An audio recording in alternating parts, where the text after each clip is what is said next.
नाज़रीन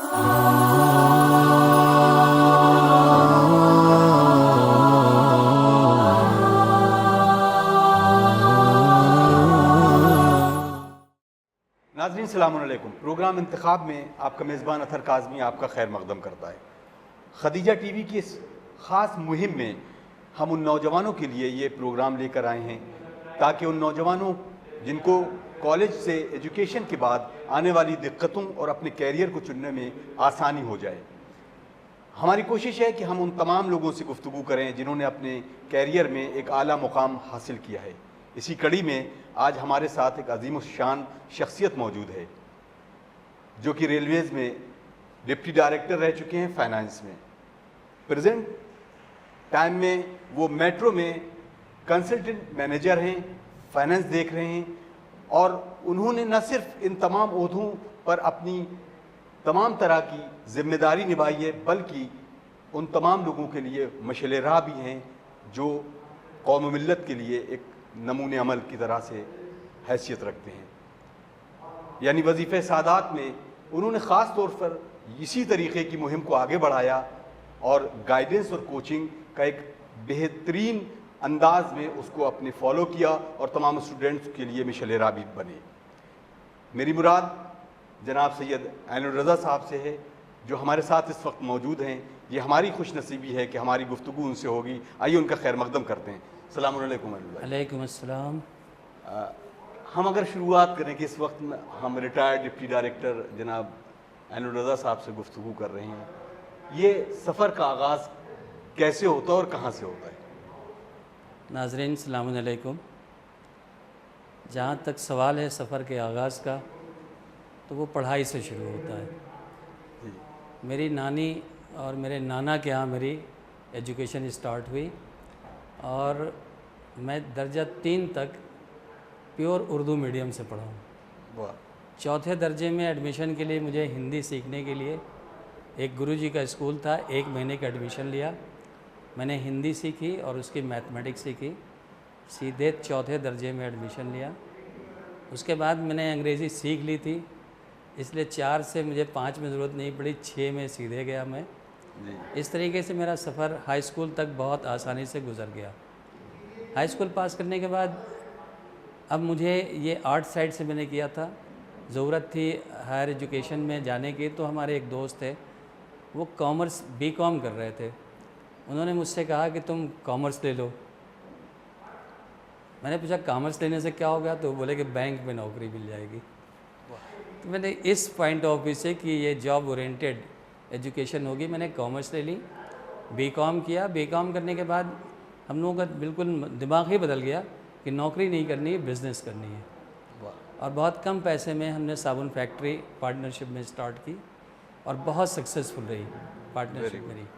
मैं खुद फील्ड भी देखता था, मार्केटिंग भी करता था और बहुत अच्छी फैक्ट्री चली। यानी उसकी मैंने ब्रांचेस कायम की। इलाहाबाद में भी अपनी एक एजेंसी दे दी थी, वो कानपुर में काम करते थे। लेकिन आपस में थोड़ी सी नाइत्तेफाकी हुई और फाइनेंस की प्रॉब्लम थी, तो मैंने इमीडिएट दिमाग बदला और ये सोचा कि अब एजुकेशन को इस ढंग से आगे बढ़ाया जाए कि जहाँ से जॉब जल्दी से जल्दी मिल सके। तो मैंने स्टेनोग्राफी सीख ली, इंग्लिश स्टेनोग्राफी सीखी और उसका रजिस्ट्रेशन कराया। उसके बाद हिंदी स्टेनोग्राफी सीखी, उसका रजिस्ट्रेशन कराया। और उसका नतीजा ये हुआ कि उस वक्त हर 15 दिन के बाद मेरे पास एक ऑफ़र आता था जिसमें एक चयन समिति होती थी डिस्ट्रिक्ट की। डिस्ट्रिक्ट चयन समिति में मेरा रजिस्ट्रेशन था, जिसका बेनिफिट बहुत मुझे मिला।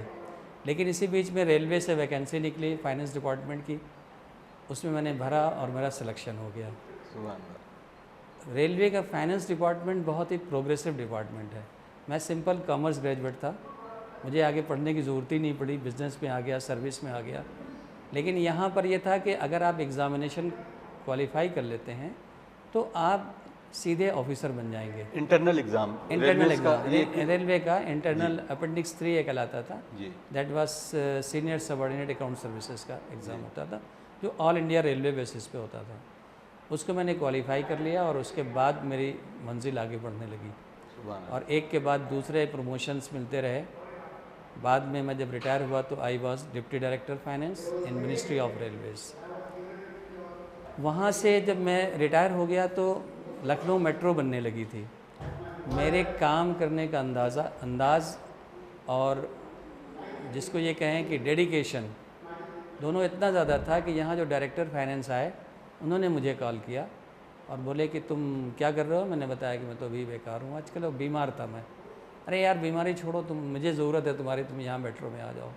जबकि मेट्रो की हालत ये थी कि लोग जाते थे ऑफ़र देने के लिए। मैंने मेट्रो ज्वाइन किया जी। और अकेले मैनेजर फाइनेंस था मैं, मेरे ऊपर जनरल मैनेजर थे।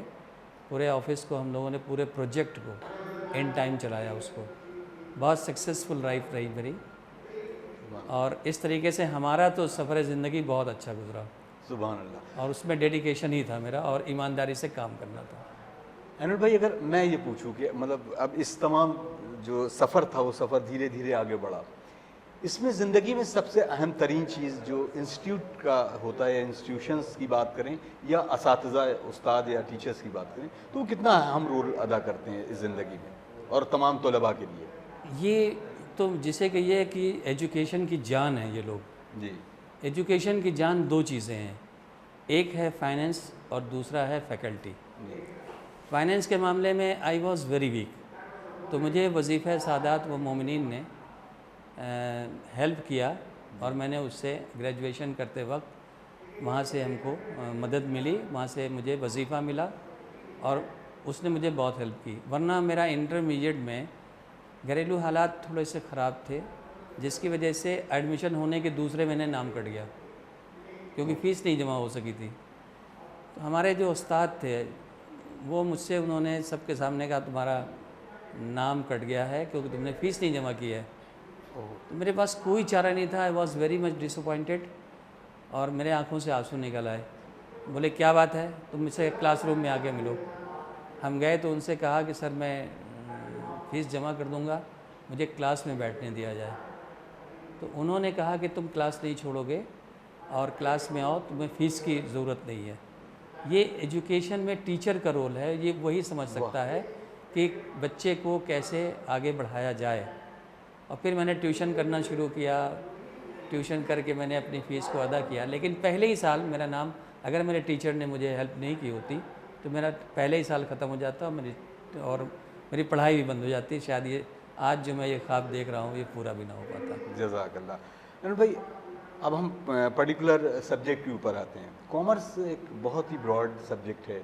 बहुत सारे आगे बढ़ने के लिए, जैसे आजकल के बहुत सारे बच्चे ICWA और CA की तरफ बढ़ते हैं, लेकिन वो उस तक नहीं पहुंच पाते हैं। क्या मिडिल ऑन एन एवरेज एक स्टूडेंट्स के लिए वो और भी कोई ऐसी चीज़ें हैं कि जो वो उसको करके कॉमर्स में अपने कैरियर को बना सकता है? कॉमर्स में अगर आप देखें तो हाई स्कूल तक तो कुछ भी पता नहीं चलता है स्टूडेंट को। हाई स्कूल के बाद उसको पता चलना शुरू होता है। और कॉमर्स जो हमारे पीरियड में थी और आज पीरियड में बहुत बदल गई है। आज के वक्त में कॉमर्स में एक सब्जेक्ट है स्टेनोग्राफी, और मैथमेटिक्स भी है।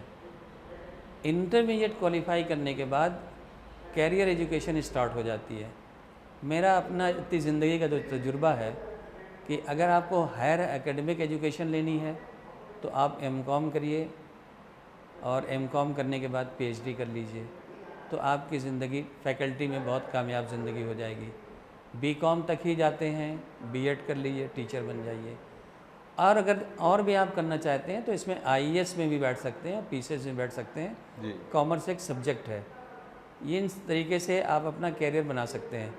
लेकिन on an average class student जिसके पास ज़्यादा पैसे नहीं हैं और ज़्यादा दिन तक वो अपनी एजुकेशन को कैरी आउट नहीं कर सकता, वो चाहता है कि जैसे आजकल चारों तरफ तड़क भड़क है कि इंटरमीडिएट के बाद जॉब ओरिएंटेड एजुकेशन में आए और 30,000 कमा रहे हैं, 50,000 कमा रहे हैं, 60,000 कमा रहे हैं, तो कॉमर्स में भी बहुत अच्छे चांसेस हैं। सबसे कम पैसे में जो चांस आता है वो स्टेनोग्राफर का आता है जी। और उसका जॉब आज के दौर में बिल्कुल सिक्योर्ड है। आप अगर देखें तो जो हमारे स्टेट लेवल के एग्ज़ाम हैं और जो सेंट्रल लेवल के एग्ज़ाम हैं, दोनों में स्टेनोग्राफर्स का एग्ज़ामिनेशन होता है ऑल इंडिया बेसिस पे, और स्टेट लेवल पे भी होता है। उसको एग्ज़ाम क्वालिफाई करके वो सीधे आदमी कम से कम 2800 ग्रेड पे जो पुराना था उसमें चला जाता है और एक ऑनरेबल जॉब मिलता है जी। यानी आप इसको यूँ समझें कि अगर कोई भी बड़ा ऑफिसर है तो उसके साथ एक स्टेनोग्राफ़र ज़रूर है। बिल्कुल। जजेस हैं उनके साथ स्टेनोग्राफ़र ज़रूर हैं, मिनिस्टर्स हैं उनके साथ स्टेनोग्राफ़र ज़रूर हैं। तो जहाँ भी आप पाएंगे आपको स्टेनोग्राफ़र ज़रूर मिल जाएगा। अगर यूपी के उसमें देखें तो हिंदी स्टेनोग्राफ़र की बहुत डिमांड है, और अगर नेशनल और बैंक्स को भी देख लें तो उसमें जो है वो इंग्लिश और हिंदी दोनों की डिमांड होती है। जी। तो छोटे से पैसे में, बहुत ही कम पैसे में स्टेनोग्राफी सीख करके आप अपना जॉब पा सकते हैं। उसके बाद 4 कोर्सेज़ आते हैं जिसमें 50,000 से 1 लाख रुपए तक खर्च होता है टोटल, जी। जिसमें किताबें भी शामिल हैं, फ़ीस भी शामिल है, और छोटी मोटी जो रोज़मर्रा की कोचिंग है ज़रूरतों की वो चीज़ें। भी है, उसमें शामिल है। और कोई बहुत बड़े इंस्टीट्यूट की ज़रूरत नहीं होती है, इसमें कुछ पैसे भी मिलते रहते हैं। वो 4 कोर्सेज़ हैं, चार्टर्ड अकाउंटेंट और ICWA, कंपनी सेक्रेटरी एंड एक्चुअरीज़। ये चारों चीज़ें जो हैं किसी भी कॉरपोरेट सेक्टर की जान है। अरुण भाई, मैं उसी लिए मतलब आपने ये सब बताया, मैं ये चाहूँगा कि मेरे नाज़रीन और ख़ासतौर से नौजवान दोस्त जिनके लिए ख़ास प्रोग्राम है, वो ये समझें कि इनकी अलग अलग मुख्तलिफ क्या क्या रिक्वायरमेंट होती हैं उन तक पहुँचने में, कैसे एग्ज़ाम क्वालिफाई के अलग अलग तरीके से, यानी CA ICWA या कंपनी सेक्रेटरी जो है CS या दूसरा जो आपने बताया, उसके बारे में अलग अलग तफसील से बताइए। CA के लिए अगर इंटरमीडिएट आदमी क्वालिफाइड है जी। और 55% मार्क्स हैं तो वो सीधे CA के लिए फॉर्म भर सकता है। CPT कहलाता है। जी। CPT के लिए अभी तक जो फ़ीस थी कुछ दिन पहले तक वो 6,000 थी। 6,000 भर करके आप रजिस्ट्रेशन करा सकते हैं उसमें। और रजिस्ट्रेशन कराने के बाद आप, ये एंट्रेंस एग्ज़ामिनेशन है फॉर CA, तो इसमें अगर आपने क्वालिफाई कर लिया तो आपका CA इंटरमीडिएट में रजिस्ट्रेशन हो जाता है। इसके बाद क्या होता है कि आप CA का एग्ज़ामिनेशन देने के लिए फिर आपको अलग से फ़ीस जमा करनी पड़ेगी। जी। उस फीस की भी कीमत जो 10, 12, 15 हज़ार रुपये के आसपास होती है, एग्जैक्टली मुझे याद नहीं है, लेकिन टोटल CA करने में 50,000 से ज़्यादा नहीं लगता है फाइनल तक। तो साथ में ये होता है कि किसी CA के साथ उसको इंटर्नशिप करनी पड़ती है। जी। जो CA के साथ इंटर्नशिप करते हैं हम लोग, तो उसमें कुछ ना कुछ पैसा मिलता रहता है, यानी उसकी जो रोज़मर्रा की ज़िंदगी है उसके लिए पैसे मिल जाते हैं, कवर अप कर लेती है। कवर अप कर लेती है। दूसरा ये है, CA जो है वो किसी न किसी इंस्टीट्यूट का या किसी इदारे का ऑडिट करता है। जी।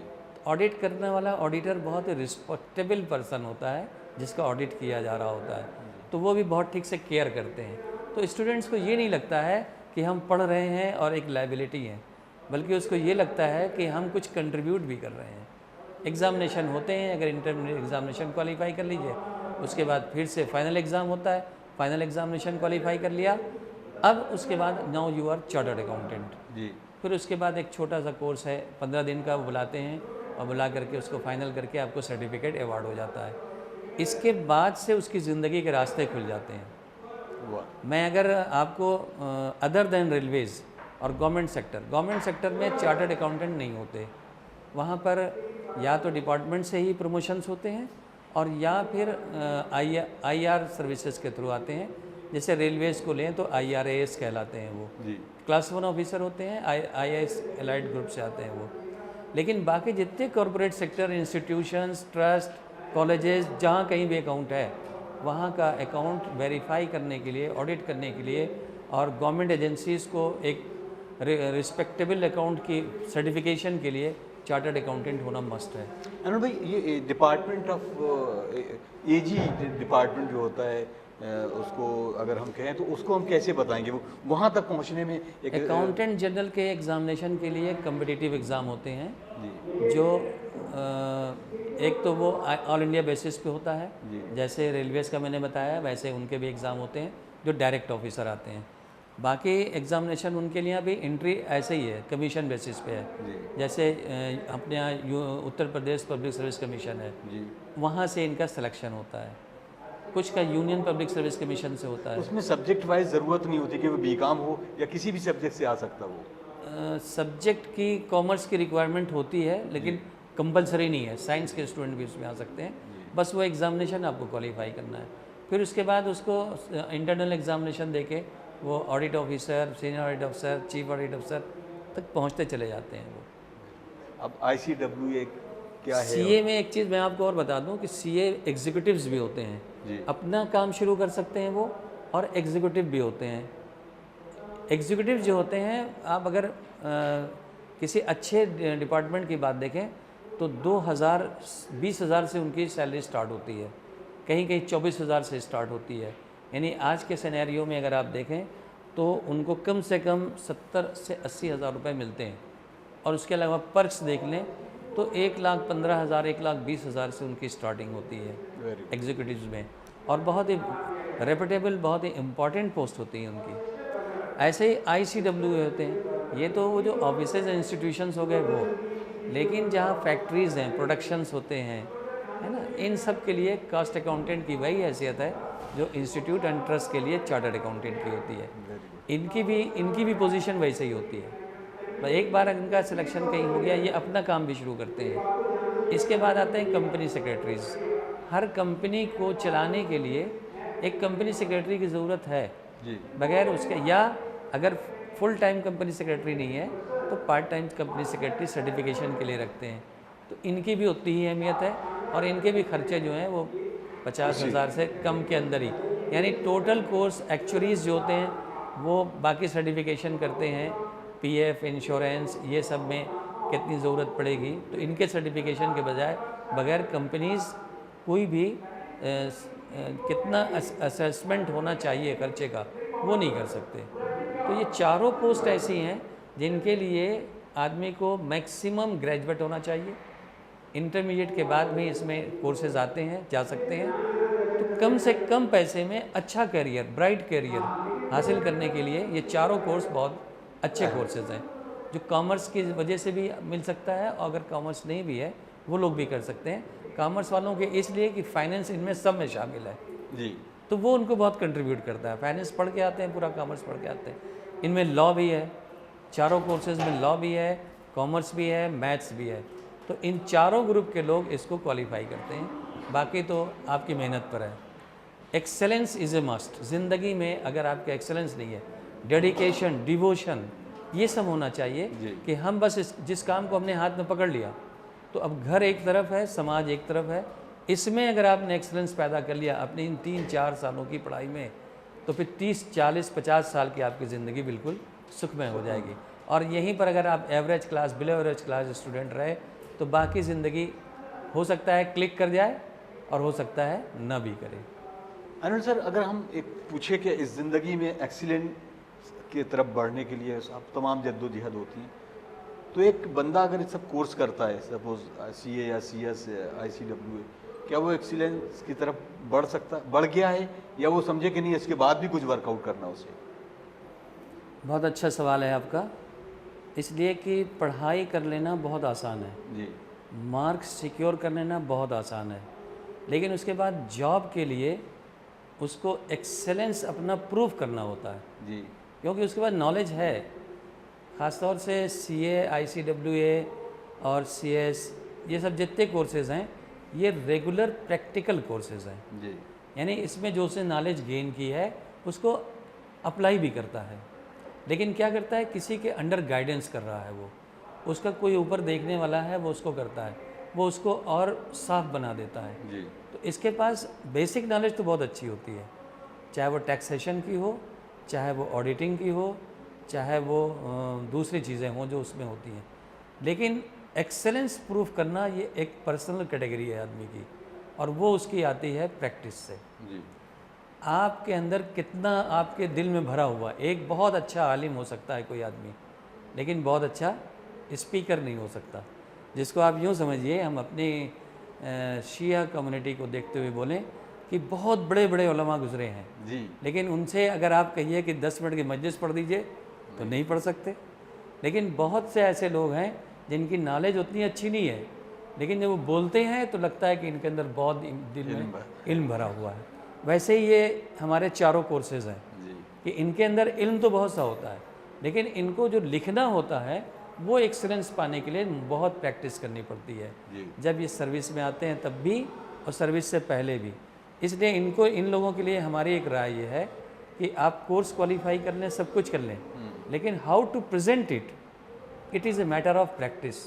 जब तक कि अच्छी प्रैक्टिस नहीं होगी। और अच्छी प्रैक्टिस के लिए ज़रूरी है कि आप जो कुछ भी सोचते हैं उसको पहले कागज़ पे ले आइए, जी। क्योंकि सोचना और दिमाग में और बोल भी देना आसान है, लेकिन पेपर पे उतारना बहुत मुश्किल काम है। CA, CS, ICW या एक्चुअली इनका सब का काम पेपर पे उतारना ही है। इसलिए वो कितने एक्सेलेंटली और ब्रिलियंटली आप उसको प्रेजेंट करते हैं कि सामने वाले को भी समझ में आ जाए, और जब उसका ऑडिट हो या इन्वेस्टिगेशन एजेंसीज उसके ऊपर देखना चाहें तो आपको उससे पहले ही मालूम हो जाए कि ये तो बहुत ही कोई एक्सेलेंट आदमी है जिसने इसका ऑडिट किया है। वरना आपके वर्ड्स का सिलेक्शन, आपके सेंटेंसेस का सिलेक्शन, आपके कितने भी अच्छे फुल प्रूफ ऑडिट किया हो उसको सबको ख़त्म कर देता है। यानी कम्युनिकेशन अगर skill communication is a must in every field. वो ना सिर्फ ये है कि आप एक्सप्रेस कर रहे हैं अपनी ज़बान के ज़रिए, बल्कि रिटन में कितना खूबसूरत कर रहे हैं, ये बस बहुत आपके दिल में है, उसको कागज़ पे उतारने की अगर आपको आर्ट आती है तो not only in CS, CS and actually आप किसी भी फील्ड में बहुत कामयाब आदमी हो सकते हैं। अगर नहीं आती तो बड़े से बड़े लोग किसी ऐसे आदमी की तलाश में रहते हैं, भाई ये मेरी बात को ऐसे लिख दो। अभी आजकल बहुत ज़्यादा एक चीज़ पे गौर किया जा रहा है और बहुत ज़ोर दिया जा रहा है कि आप कम्युनिटी में ना सिर्फ बल्कि पूरे मुल्क में कि आप जॉब मांगने वाले ना बने बल्कि जॉब देने वाले बने। तो कितना अहम रोल है कि आप कॉमर्स में आने के बाद अपनी बिजनेस को आगे बढ़ाने के लिए क्या ज़रूरी है कि वो MBA करे या अपना काम आगे बढ़ा सकता है, उसको आप किस तरीके से देखते हैं? देखिए, जहाँ तक काम आगे बढ़ाने की बात है, मैंने आपको शुरू में बताया था कि हमने साबुन की फैक्ट्री खोली। जी। साबुन की फैक्ट्री में एक स्किल्ड आदमी की ज़रूरत है।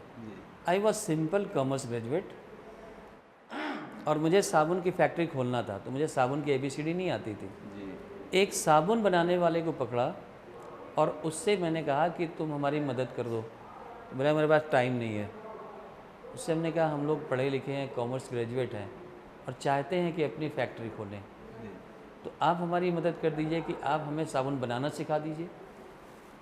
तो बोले सिखा तो सकते हैं, लेकिन हम बस थोड़ी देर के लिए आएंगे, उसके बाद चले जाएंगे। ठीक है, तो हमने उनसे पहले जा कर के साबुन के बारे में सारी चीज़ें मालूमात की। जी। मालूमात करके फिर उनसे मैंने कहा कि इसमें कितनी लागत आएगी, उसके बाद हमारी मार्केट कहाँ है, हम कहाँ इसको ले जाके खपाएंगे। इन सब के ऊपर पूरा वर्क करना पड़ता है। कोई भी बिज़नेस आप कितने पढ़े लिखे हैं इस पर डिपेंड नहीं करेगा। प्रोडक्शन के बाद मार्केटिंग कैसी होगी, जाहिर सी बात है आपने कॉमर्स पढ़ी है तो इन सब के ऊपर पढ़ तो रखा ही है, लेकिन प्रैक्टिकल फील्ड में आने के लिए ज़रूरी है कि आप प्रैक्टिकल लोगों को पहले जा कर के देखें और उसको समझें। जी। नतीजा क्या हुआ कि मैंने जब देखा कि प्रोडक्शन तो बहुत आसान है, डिस्ट्रीब्यूशन बहुत मुश्किल है। अगर आप एजेंट्स रखते हैं तो बहुत ज़्यादा पैसा कमीशन पे देना पड़ेगा, आपका प्रोडक्ट महंगा हो जाएगा। तो छोटा बिज़नेस था। इस टाइप के जो बिज़नेस स्टार्ट करते हैं जैसे आप कह रहे हैं, तो ये छोटे बिज़नेस होते हैं। एक बड़े बिज़नेस के लिए, कॉर्पोरेट बिज़नेस के लिए बिल्कुल एक अलग रिक्वायरमेंट है, वो बहुत बड़ी रिक्वायरमेंट होती है। उसके लिए काफ़ी सरमाए की भी ज़रूरत है, एक्सेलेंस की भी ज़रूरत है, और बहरहाल उसमें जो पार्टनर्स और डायरेक्टर्स आते हैं वो एक्सपीरियंस्ड लोग होते हैं। बिल्कुल। गवर्नमेंट में जो लोग होते हैं, गवर्नमेंट खुद ही बहुत एक्सपीरियंस है, इसलिए वहाँ पर इसकी बात नहीं होती। लेकिन जब बिज़नेस इस्टेब्लिश करना होता है तो कोई ना कोई बिज़नेस पार्टनर या डायरेक्टर जो भी होंगे एक्सपीरियंस्ड होंगे। इसलिए आपके इस बिज़नेस में भी आपको एक्सपीरियंस पहले ले लेना चाहिए, इससे पहले कि आप फेल हो जाएं। जैसे मैंने बताया था, मैंने साबुन का बिज़नेस लिया और साबुन को लोगों तक पहुंचाने में मैंने खुद अपनी स्किल दिखाई उसके अंदर, जो मैंने एजुकेशन हासिल की थी। साबुन लेके जाते थे घर घर, दुकानों को नहीं दिया साबुन, घरों पे दिया। मेरा साबुन रख लीजिए। अरे रोज़ साबुन बिकता है, कहाँ से लेके आ गए तुम? अरे मैं कॉमर्स ग्रेजुएट हूँ, मैंने अपना बिज़नेस शुरू किया है, आप ले लीजिए। अगर ख़राब होगा तो हम आएंगे, वापस कर दीजिएगा, अच्छा होगा तो पैसा दे दीजिएगा। ये स्किल ऐसी थी कि घरों में जब हमने नॉक करके अपने साबुन पहुंचा दिए, उसके बाद दुकान पे डाले। तो अब जब हम उस एरिया में छोड़ देते थे, नहीं जाते थे, और उनसे कह देते अगर ज़रूरत पड़ेगी ना आए तो दुकान से ले लेना, तो हमारा ये साबुन कहाँ दुकान से मांगा जाने लगा।